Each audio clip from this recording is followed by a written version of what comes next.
Buenas, bueno, arrancamos con otra entrevista en este ciclo que se llama Los y las trabajadoras en tiempo de pandemia.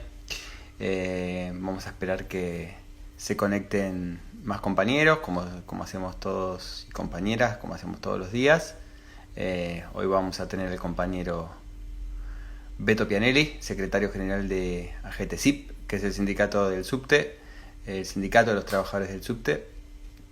Así que bueno, vamos a escucharlo, seguramente nos va a contar un montón de cosas que tienen que ver con los trabajadores y las trabajadoras en este marco tan complicado que estamos viviendo en la ciudad de Buenos Aires y en el subte.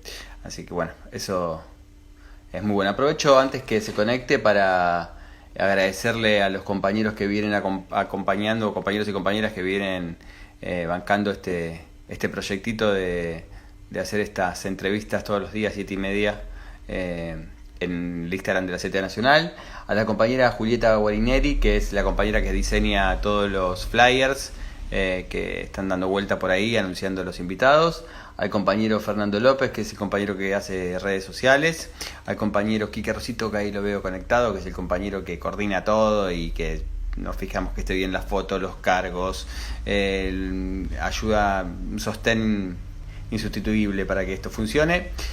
También al compañero Carlos Girotti, secretario de prensa de la CTA Nacional, y a toda la mesa nacional de la CTA, que también viene acompañando y bancando, ahí lo veo Edgardo y a varios compañeros. Esta semana vamos a tener a varios compañeros y compañeras, ahí lo veo a Maxi, que van a estar con nosotros. Mañana probablemente tengamos dos invitados, así que tendremos dos entrevistas, una primera y otra después. El compañero Luis Delía, el compañero Juan Vita, así que vamos a profundizar todo lo que tiene que ver con el Frente Barrial de la CTA.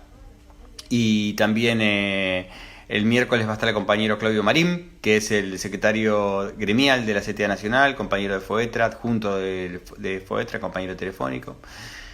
También va a estar la compañera Belén, que es la compañera de Chaco. Y bueno, y varios compañeros más que después les voy contando. Ahí veo que se está el Beto, así que vamos a invitarlo a que se sume a primera entrevista del día de hoy. Primera y única, ahí lo veo al compañero infaltable. Hola Beto, ¿cómo Hola, estás? ¿cómo va?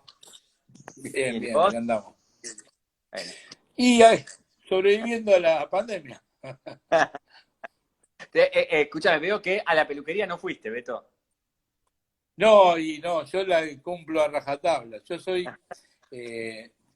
paciente de riesgo, así que no Claro. salgo, no salgo. Exactamente. Escuchame, si seguimos con esto, vas a tener, cuando la próxima entrevista que te haga, vas a tener los pelos ya por acá, por la cintura, Sí, voy a porque volver a mis épocas de juveniles, cuando usaba el pelo largo. justamente la primera pregunta, Beto, es preguntarte esto, ¿no? En términos personales, sabiendo que, bueno, vos sos un paciente de riesgo también, ¿cómo estás viviendo esto de quedarte en tu casa? Vos que muy inquieto que va a una reunión que viviendo en términos personales.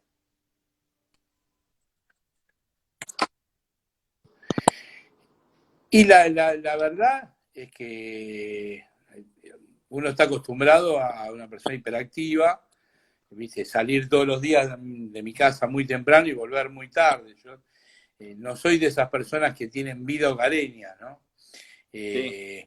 Todo lo contrario, llego a la noche, solamente los fines de semana, y a veces tampoco, porque siempre hay reuniones, aparecen situaciones. Así que es una situación atípica. Así, igualmente lo que tiene esto es, siempre uno dice, ¿cuándo va a llegar el momento de poder ver todas las películas que me perdí, la música que no escuché en todo este tiempo, ¿no? Los libros que no leí? Entonces uno está aprovechando en la medida de lo posible, porque la actividad sigue. Vos sabés que nuestra actividad sigue dando servicio, es una de las actividades fundamentales, consideradas fundamentales, entonces sigue dando servicio. Entonces estás con el teléfono todo el día hablando, teleconferencias, y terminás como había un chiste de uno de los GIF que a veces mandan por WhatsApp, que decían, cuando termine esta pandemia hago más cosas que antes, ¿no? Parece que uno tiene Sí. más actividades a veces que cuando está en una situación normal, ¿no? Y igualmente cambia, porque estás en tu casa, estás adentro de esas cuatro paredes, digamos, y llega un momento que decís, bueno, ¿qué puedo hacer? Digamos, ¿no? Porque a todos nos pasa. Los dirigentes y las dirigentes sindicales, digamos, están todo el tiempo en constante movimiento. Ahí estuve viendo que los compañeros del subte, como bien decís vos, siguen trabajando, las compañeras están ahí y siguen bancando la parada, ¿no? Asumiendo un riesgo muy grande. Primero quiero que nos cuentes un poquitito de eso. Sí, bueno, en nuestra actividad, después de la actividad de la salud, que son los que están en el frente de batalla, ¿no? Los que están con mayor exposición, después de esa viene el transporte, porque el lugar donde puede circular el virus es el lugar donde transita la gente, y el lugar donde transita, aparte donde va el virus, que es a los hospitales, los lugares de la salud pública, el otro lugar es el transporte, así que estamos en una situación de exposición muy grande, que tengo que decir la verdad, venimos con suerte, porque hasta ahora solamente tuvimos un solo compañero que está transitando en este momento la infección esta, después tuvimos varios sospechosos, pero por suerte ningún otro más todavía está contagiado, que esperemos que sean los menos posibles, ¿no? Nosotros, desgraciadamente, la experiencia que hemos visto en otros países a través de los diferentes sindicatos con los que estamos relacionados del transporte público, cuando no se han tomado las medidas adecuadas en los momentos adecuados, ha sido devastador en el sistema de salud y en el transporte público. Lo que pasó en Nueva York, en Italia, en España, fue muy, muy, muy fuerte. Por suerte acá las medidas vinieron a tiempo y eso hizo de que hasta ahora solamente tengamos un solo compañero, ¿no? Sí, vos sabés que decían que Nueva York, que es esta ciudad que tiene, digamos, la mayor crisis como ciudad, ¿no? Infectados y muertes, el subte tuvo mucho que ver con eso, ¿no? Y ahí, mirá, nosotros hablamos con los del sindicato del metro de Nueva York, tienen 62 muertos el metro. Es un metro grande, son 70.000 personas las que trabajan, pero hay 62 muertos y 2.600, esto es de hace una semana, puede ser que se haya incrementado, 2.600 contagiados. Porque claro, cuando no hubo medida de precaución, la gente viajaba. Hasta hace 15 días atrás, cuando todavía ya había explotado la situación en Nueva York, seguían andando normalmente el metro. Entonces la gente viajaba, se iba contagiando y los trabajadores estuvieron expuestos a eso, ¿no? Donde no se tomaron las medidas adecuadas. En España también fallecieron 5 compañeros. En México falleció el primer trabajador hace unos días. Todavía no tenemos, por suerte, no hay noticias de Brasil, aunque es un lugar terrible. Los compañeros del sindicato allá están desesperados por la política de Bolsonaro, ¿no? De que no quiere parar el transporte público, entonces siguen viajando cientos de miles y ellos trabajan en esas condiciones, donde el virus debe estar pasando por todos lados, ¿no? Es una situación muy, muy grave que se ha vivido en los países donde la irresponsabilidad de los gobiernos fue estrepitosa, ¿no? Sí, usted acá se está funcionando con una sintonía, ¿cómo se dice? Con Diagrama de emergencia. Ahí está, parecido a los feriados, ¿no? Digamos. Claro, como si fuera un feriado o un domingo, es decir, es un diagrama distinto. Están abiertas solamente 50 estaciones sobre un total de casi 150. El diagrama es menor. En las estaciones de mayor complicación o mayor tránsito, ahí se encuentran personal de seguridad para que no se aglomere la gente. Ahí tenemos a veces algunas discusiones por llamar al gobierno de la ciudad, porque hay veces que no está la cantidad de gente correspondiente, entonces los andenes empiezan a aparecer bastante gente, y ese es un problema, porque no tiene que haber distancias. Pero bueno, dentro de todo, acá se tomaron las medidas adecuadas, y eso viene ayudando. No sabemos hasta cuándo. Nosotros nos preocupa cada vez que se afloja un poco, porque decimos, va a dejar más gente y ahí va a transitar más el virus, ¿no? Hasta ahora tuvimos suerte. ¿Sabés qué? Quiero resaltar dos cosas de los compañeros del subte. La primera, que pusieron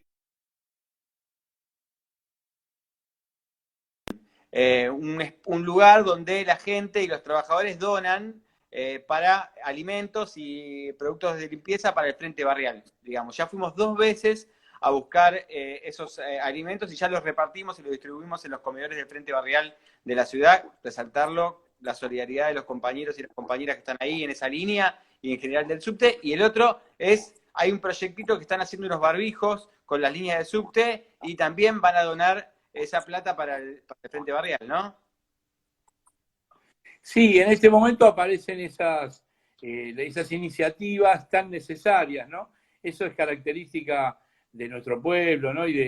Bueno, de nuestros compañeros hicieron eso, ¿no? Enseguida pusieron lugares, 2 o 3 lugares donde poder juntar, porque hay que supervisarlos también, hay que tener gente ahí que esté mirando, donde poder juntar alimentos, materiales de desinfección para los sectores más vulnerables de la sociedad. Y lo de los barbijos también. Esto de los tapabocas ha llevado a que haya cantidad de diarios, de amigos que empiecen a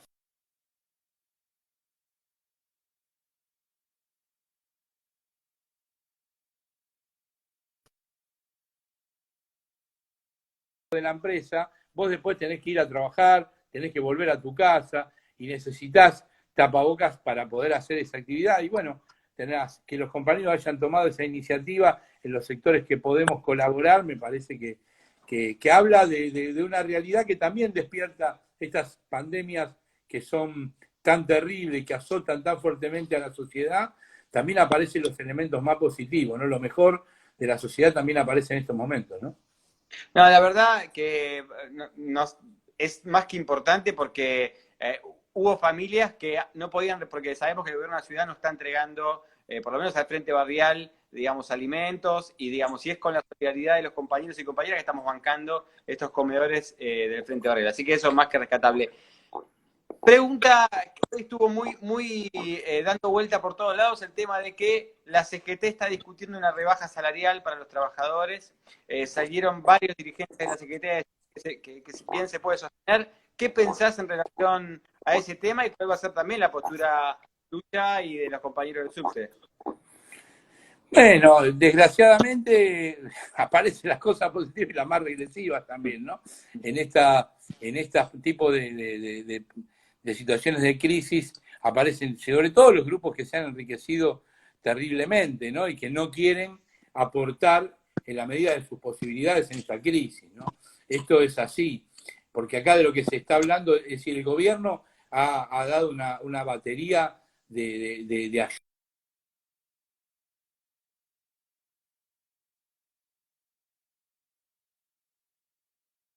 Tenemos ahí.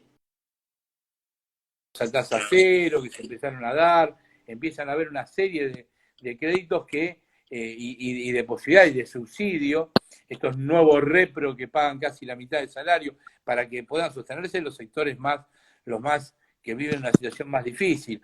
Ahora, el problema es que los que ganan, sobre todo los que han ganado históricamente y que nunca se han quejado por todo lo que ganaban, en este momento que tienen que hacer un aporte no lo hacen y quieren que lo hagamos aquellos que vivimos de nuestro trabajo y que sobre todo vivimos de nuestro trabajo de una manera muy ajustada, porque la realidad es que bajar los salarios de un trabajador de la industria, que en realidad no es que gana 300 o 400 mil pesos, sino está ganando salarios que hoy, con la disparada de precios que ha habido, apenas le alcanza para vivir, es realmente indignante, ¿no? Me da la impresión de que habría que pensar al revés, ver de qué manera los que han ganado mucho dinero colaboren. De ahí está nuestro proyecto, el que junto hicimos en la CTA y que ahora junto con Heller y Máximo Kirchner se está trabajando en hacer un proyecto único de empezar a buscar los recursos en quien en realidad lo tiene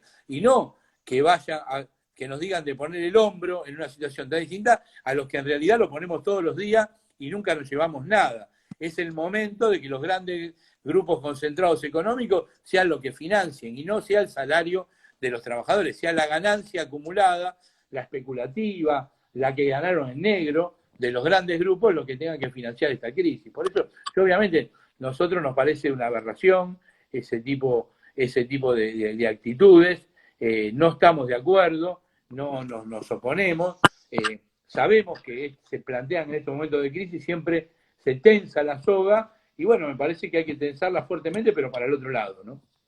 Beto, ¿tuviste la oportunidad de leer la nota del domingo que salió publicada en el Cohete a la Luna y que se basa un poco de Horacio Berbisky, más o menos, y que se basa un poco en esa conferencia que realizó el secretario regional de la CTA, Roberto Baradel, donde estuvo Pablo Martanés, estuvo también Boco, Koyaski, donde se planteó, digamos, un poco el tema este del impuesto a las riquezas, digamos, ¿no? Más allá de las grandes cuestiones, digamos, que circulan en los medios, ¿cómo pensás vos que tendría que ser este impuesto, digamos, ¿no? Si tuvieras la oportunidad de estar ahí, de decidirlo, digamos, ¿a quién cobrarles?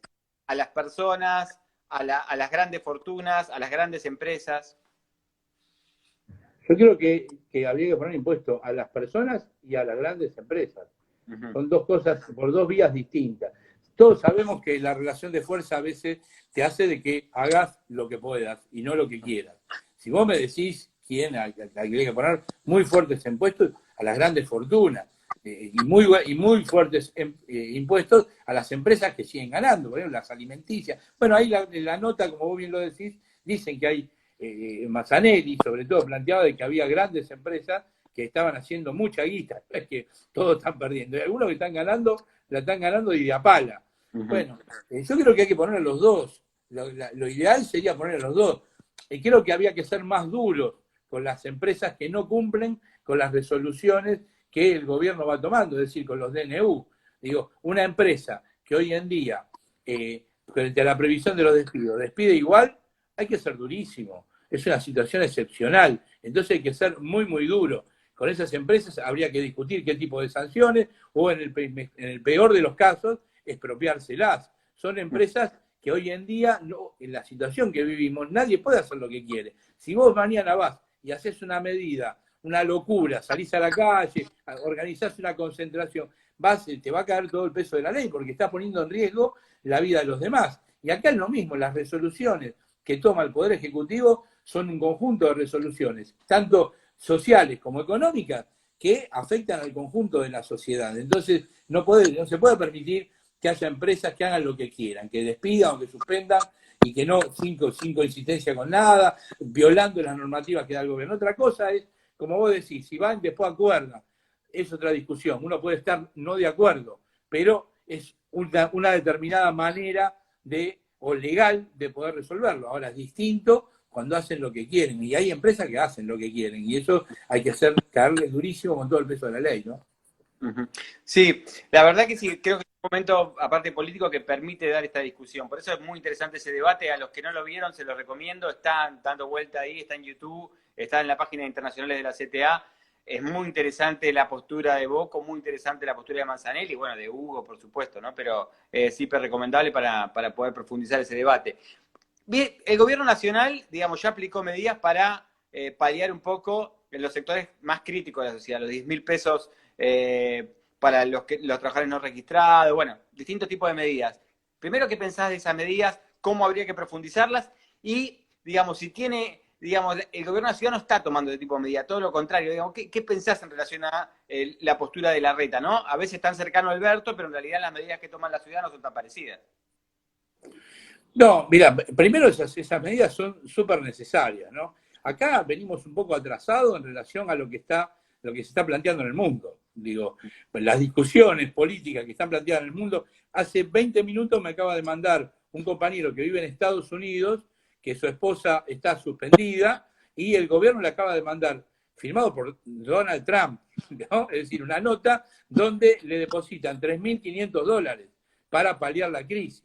Es decir, esas medidas que algunos acá, algunos enfermos que todavía no entendieron el mundo que están viviendo, dicen que son medidas populistas. Digo, el primero que la está tomando son todos los países centrales, Estados Unidos, en Europa, todos están buscando subsidios porque es muy importante sostener en esta pandemia la situación de vida de millones y millones de personas que no por responsabilidad de ellas hoy se encuentran fuera de las formas legales del trabajo, lo que se llama la informalidad. La informalidad en el mundo es gigantesca, esto hay que entenderlo, y son seres humanos que no han decidido por voluntad propia estar en la informalidad. Y lo primero que hay que atender son esos sectores vulnerables que no tienen ninguna ningún tipo de posibilidad. Y el gobierno argentino lo entendió así, fue una de las primeras resoluciones que tomó. Como aquel que está informal, aquel que no tiene ningún registro, lo empezamos a registrar para poder ayudarlos a que pase esta pandemia, para que no se vea obligado a salir y violarla, porque la otra alternativa que si no le dejaría es salir a violentar la cuarentena. Entonces me da la sensación de que esas medidas son excelentes. Uno puede decir quizás 10.000 pesos es poco, se está pensando en agregar más dinero, en poner más dinero en el bolsillo. A medida que se vaya extendiendo la cuarentena, seguramente el gobierno va a tener que inyectar más dinero para esos sectores, sobre todo por la especulación que hay con los precios. Todos sabemos de que hoy fui a comprar un kilo de uva, me pedían 250 pesos un kilo de uva. Dije, no, gracias, no como uva, no tengo. El kilo de naranja, 100 pesos en todos lados. Digo, es una cosa, se ha ido por los aires. La carne, 500 pesos. Entonces, los sectores más vulnerables no tienen ni siquiera con esos 10.000 pesos acceso a muchas de los alimentos que acá en la Argentina son básicos. Por eso yo digo, está muy bien, hay que ver de qué manera se presiona por el tema de los precios se han descontrolado, hay que buscar la manera de empezar a ejercer presión. El gobierno tomó decisiones como descentralizar la supervisión de los precios, pero me parece que todavía no alcanza. Estamos todavía, me parece que vamos lento en eso, ¿no? Entonces a mí me parece perfecto que se haya hecho esa distribución de recursos a los sectores más vulnerables de la sociedad. Y obviamente después el trabajo que hacen las organizaciones sociales, ¿no? En darle de comer a miles y miles de personas que a veces no llegan a poder inscribirse en este tipo de ayuda, y que bueno, eso lo vienen haciendo desde hace muchos años. Argentina es uno de los pocos países que cuentan con organizaciones sociales estructuradas en el conjunto de los sectores populares que dan de comer, alimentan y organizan un nuevo trabajo, una nueva forma de trabajo a miles y miles de compatriotas, ¿no? Eso tenemos la suerte que en la Argentina existe. Eso en otros lugares no pasa y la situación se hace muchísimo más violenta y muchísimo más imposible de llegar a esos sectores, ¿no? Sí, vos sabés que, bueno, justamente mañana probablemente esté Luis Delía y seguro va a estar el compañero Juan Vita, así que vamos a desarrollar un poco el rol del Frente Barrial de la CTA en todo el país, digamos. Te están escuchando compañeros y compañeras de todo el país, vi compañero de Mendoza, de San Juan, compañero del sur, hay compañeros de todo el país que te están escuchando, Beto. La verdad que es muy interesante lo que estás planteando, lo que estás diciendo. Entendimos un poquito, bueno, que discutimos un poco lo que estaba pasando con lo que hoy están diciendo algunos dirigentes de la CGT, digamos, ¿qué es lo que estás, no todos, por supuesto, porque hay un montón de dirigentes de la CGT que no están de acuerdo con la respuesta, digo, pero ¿cómo te imaginas este 1 de mayo, digamos, en el marco de todo esta crisis que estamos viviendo, en el marco de la rebaja salarial de muchos sectores, cómo tenemos que festejarlo, cómo tenemos que discutirlo los trabajadores, digamos, y los trabajadores en el marco de la CTA? Bueno, todos sabemos que la situación es atípica, ninguno de los que estamos pasando por esta situación la vivimos antes, ¿no? Porque esto pasa muy pocas veces en la historia, y es absolutamente distinta porque las pandemias anteriores la valorización de la vida era distinta. Entonces, yo a veces escucho a un historiador que está a veces en el programa de Daniel Tonietti, a Sergio Wiñaski, que es un amigo de la infancia y que siempre me sorprende con las investigaciones que hace. Y veíamos las pandemias anteriores como fueron. La verdad, la vida humana le daba muy poca importancia. Se salvaban los cogotudos, como se decía antes, los millonarios, y los pobres que mueran, los médicos que mueran, no importaba nada. Bueno, estamos en una sociedad distinta, eso también hay que valorarlo, una sociedad distinta donde la vida humana tiene otro valor. Inclusive los que no la valoran tanto tienen que disimularlo, tienen que buscar alguna excusa para no valorarlo tanto. Y eso tiene una ventaja que en realidad vivimos esta situación de una manera no tan traumática como hubiera sido, como fueron otras pandemias que hubo. Ahora es absolutamente nuevo, y como es absolutamente nuevo, también nos plantean, ¿cómo festejamos el 1 de mayo? ¿Cómo festejamos el 25 de mayo? ¿O cómo hacemos para llevar adelante un reclamo, ¿no? Porque sigue habiendo reclamos, las patronales siguen existiendo, siguen funcionando, hay patronales que son negreras, que le importa nada. Bueno, lo que hemos visto con Techín, por ejemplo, ¿no? O con otras, ¿no? O sea, Techín, claro, venta la que está ahora. Tenemos cantidades de ejemplos. Ahora, ¿cómo actuar en eso sin poner en riesgo también la vida de la gente, la vida de los compañeros? Bueno, nosotros con la CTA obviamente estamos organizando, estamos viendo de qué manera estamos por sacar un documento, vamos a buscar una actividad, seguramente con las organizaciones internacionales, se está hablando de hacer un 1 de mayo distinto, nuevo, atípico. No reemplaza encontrarnos y movilizarnos, no lo va a reemplazar, pero hoy es la alternativa que tenemos. De lo mismo cuando hacemos una protesta. Hoy en día las protestas tienen otra característica. Vamos a tener que aprender a convivir con esto, porque esta pandemia seguramente se van a ir aflojando las cuarentenas, pero nada va a ser igual. Esto nos hace replantear la forma de protestar, pero también nos hace replantear qué tipo de transporte, por ejemplo, en el caso nuestro, qué tipo de transporte necesitas en una ciudad. Porque ahora nos damos cuenta de que hay que tomar distancia para no contagiarse coronavirus, pero hay miles de otros virus que giran y nosotros viajamos uno encimado arriba de otro, viajamos como ganado. Es decir, se están pasando otras enfermedades sin que nosotros las supiéramos. Ahora porque las detectamos, es un fenómeno mundial, tiene rápido contagio, pero por eso esto va a ser replantear el rol del Estado, la salud pública, bueno, lo que tanto se habla en varios medios, no voy a hacer, en esto no estoy diciendo nada nuevo. ¿Cuál va a ser el rol del Estado de ahora en más? ¿Cuál es el rol de la salud pública? La educación, todo está en discusión. Los grandes grupos concentrados, estos que nos hablaban del fin del trabajo, hoy son los que están desesperados para que vuelva la gente a trabajar. Evidentemente, todavía el trabajo humano era demasiado importante para la ganancia del gran capital. Por eso están desesperados que trabajemos. Todo esto está en discusión hoy y me parece que abre un sinfín que nosotros, desde la CTA, desde los trabajadores, tenemos que replantear, ver de qué manera lo encaramos, ¿no?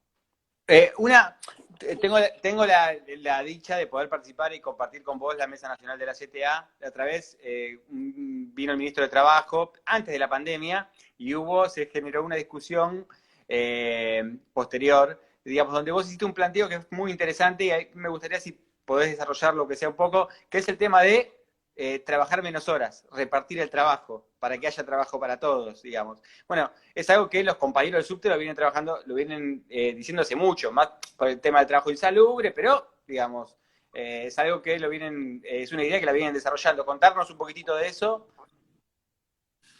Sí, hay toda una discusión que para mí es muy profunda y que atraviesa la sociedad desde hace varios años. En la década del 90 había varios filósofos, economistas que hablaban del fin del trabajo, que no iba a haber trabajo para nadie. Y algunos voceros del imperialismo, de los grandes grupos concentrados, que dicen, mire, hagamos una renta universal, porque claro, si a la gente no come, no va a haber lugar seguro donde podamos estar, dicen esos multimillonarios que ya no le alcanzan los ceros para saber cuánto dinero, cuántos 2 millones de dólares tienen. Hay una discusión en la sociedad. No es que no hay trabajo. Lo que pasa es que, tal cual, el desarrollo de la tecnología lo que hace es reduce la cantidad, o mejor dicho, el tiempo de trabajo.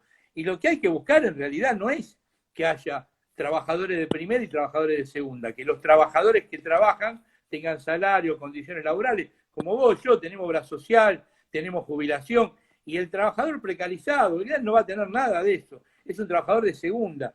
Hay que luchar porque todos tengamos acceso al trabajo, y la única forma que todos tengamos acceso al trabajo es que los avances tecnológicos no estén al servicio de la ganancia capitalista, sino que estén al servicio de la sociedad. Entonces eso es lo que hace de que podamos trabajar menos. Y cuando hay un trabajo que antes hacían 10 personas, ahora lo hace uno, el mismo trabajo lo pueden hacer las mismas 10 personas, nada más que en menos tiempo de exposición. Y esto es lo que hay que empezar a discutir en la sociedad.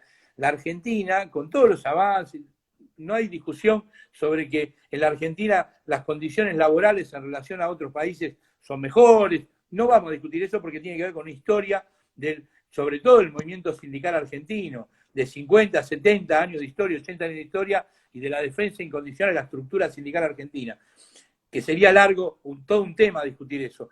La verdad es que a pesar de eso, lo que hay que discutir es de qué manera reducimos la jornada laboral, porque seguimos teniendo una de las jornadas laborales más largas de todos los países. Hoy la jornada legal en la Argentina son 48 horas semanales, es decir, 6 jornadas de 8 horas.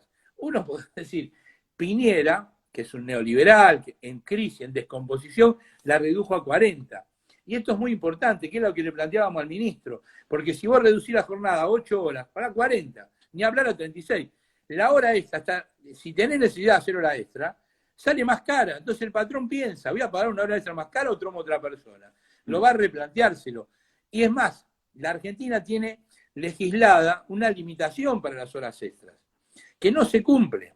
Y eso también las organizaciones sindicales tienen que ponerse a la vanguardia para que se cumpla. Hay que pelear por reducir la jornada laboral para que trabajemos menos y que trabajemos todos. No que haya solo un sector privilegiado que tenga la posibilidad de acceder a un trabajo en blanco y todo otro sector de trabajadores de segunda. Obviamente, mientras tanto, hagamos salarios universales para que todo el mundo pueda vivir, pero hay que incluir a todo ese sector de la sociedad, no dejarlo, no conformarnos con que solamente coman. Hay que conformarse si uno pelea para ingresarlo a ser un trabajador formal como somos todos nosotros. A veces, digamos, uno piensa que en estos tiempos de crisis, digamos, hay debates que hay que esperar que, digamos, pase la crisis, y me parece que es un error. Este tipo de debate como el que vos estás planteando, digamos, es el momento para poder darlo. Digamos, nadie pensaba hace un mes, 2 meses, que el impuesto a la riqueza iba a tener tanto consenso en la sociedad como lo tiene ahora, digamos, ¿no? Casi un 80%. Este debate que vos estás planteando me parece que es un debate muy actual. Porque cuando salgamos de la pandemia, digamos, vamos a tener una crisis de trabajo, va a haber desocupación, va a haber bastante grande en ese sentido, y nosotros tenemos que dar ese debate. Así que es un buen debate para dar. Por eso me parecía que era importante que los compañeros que están acá escuchando y compañeras sepan tu opinión, que me parece que es pionera entre los dirigentes sindicales. Lo que pasa, Quito, que hay un tema que para mí, hay gente que dice, no, en un momento de crisis no plantees.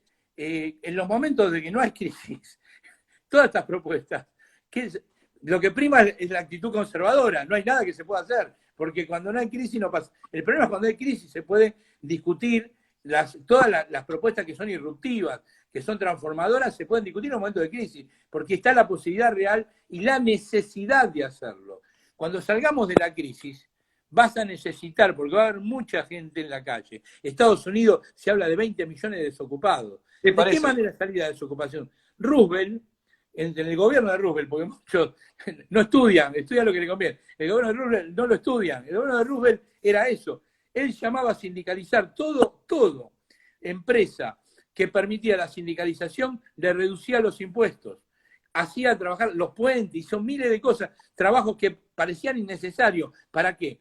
Porque el trabajo generaba que la gente pueda tener ganancia y eso volcarlo al mercado interno, algo que el peronismo en la Argentina la tuvo siempre re clara. Muchos, yo no quiero decir que Perón se inspiró en Roosevelt, pero mucho de lo que hizo Perón lo había hecho Roosevelt. Era el momento de hacer esas cosas y es el momento de lo que va a venir ahora.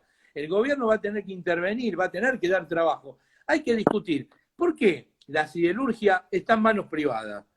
Si la siderurgia históricamente estuvo en manos del Estado, el poder de una industria tan potente, una industria tan fundamental como la siderurgia, lo tiene Techín, un grupo inescrupuloso, que se hizo de las empresas del Estado como Somisa, se la terminó quedando Techín. ¿Por qué no recuperamos las empresas estatales y las ponemos a producir, no al servicio de la ganancia internacional del grupo Techín, las ponemos a producir al servicio de la ganancia para poder, del colectivo de la sociedad, al servicio de salir de la crisis? Esto es lo que va a haber que discutir cuando salgamos de la crisis. Sí. ¿Qué industrias se le quedan también al Estado, no?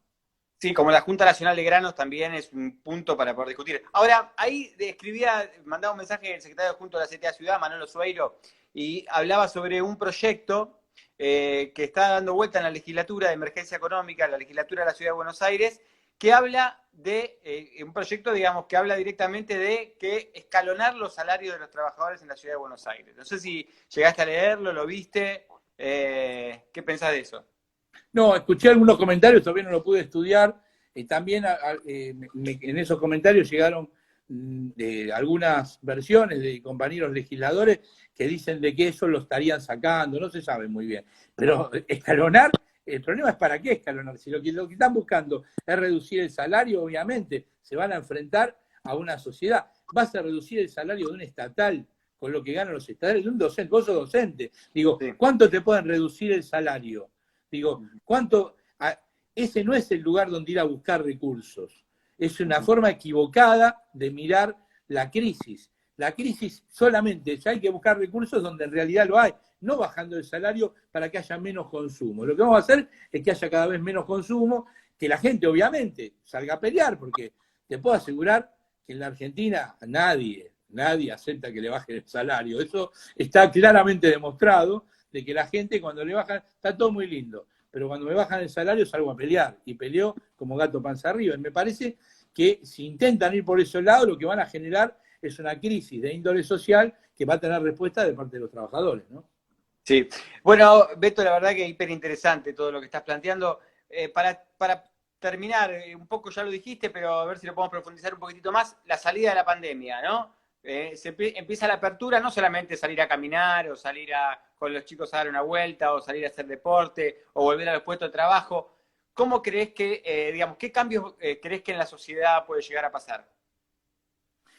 Yo lo que creo es que para que la sociedad se recupere, para que se recupere la economía argentina, que es lo que van a hacer no solamente en Argentina, en muchos lugares del mundo, la salida es más Estado, mucho más Estado. Pero más Estado no es que el Estado subsidie, cosa que tiene que hacerlo, sino que también el Estado se empiece a hacer cargo de los lugares, de la economía centrales para un país, la industria siderúrgica, los servicios públicos. No puede ser de que las tarifas la condicionen dos amigos de Macri, la tarifa de luz.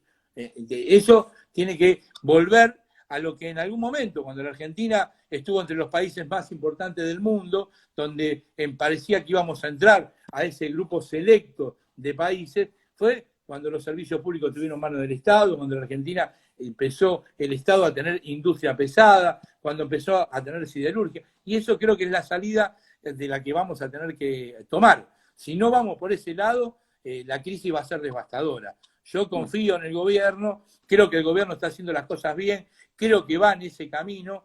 Eso no significa de que vayamos de forma recta, va a haber muchas presiones para ir para el otro lado, para que estemos nosotros a la ofensiva, cambiando la estructura social del país, sea al revés, aumentar los grupos mayores de concentración económica, pero confío en el gobierno y confío sobre todo en las organizaciones sociales que hay en la Argentina. Las organizaciones sindicales de la Argentina, las organizaciones sociales, los derechos humanos, tienen una amplia experiencia y una tradición histórica de lucha, y creo que no van a permitir que de esta crisis se salga empobreciendo a la mayoría de la sociedad, sino más bien todo lo contrario, respetando los derechos humanos, ganando en derechos y avanzar sobre ese endemoniado capital que lo único que le importa es reproducirse y no le importan los seres humanos, ¿no? Bueno, Beto, mil gracias. Mañana vamos a estar probablemente con Luis de Díaz, seguramente con Juan Vita, van a hacer 2 entrevistas, el miércoles con Claudio Marín. Te agradezco un montón, la verdad que es muy formativo para todos los compañeros y compañeras que se están escuchando de todo el país. Hay una necesidad también de escucharnos. Este ciclo tiene la idea de que los trabajadores y las trabajadoras podemos entrevistar también a nuestros compañeros trabajadores sin, necesidad de mediar de algún grupo empresarial que tiene un medio de comunicación. También podemos discutir y debatir en estos lugares. Y nada, bueno, agradecerte mucho. Nos vemos, Guito. Te mando un abrazo y un saludo a todas las compañeras y compañeros que estuvieron aguantando esta conversación. Un abrazo. Nos vemos.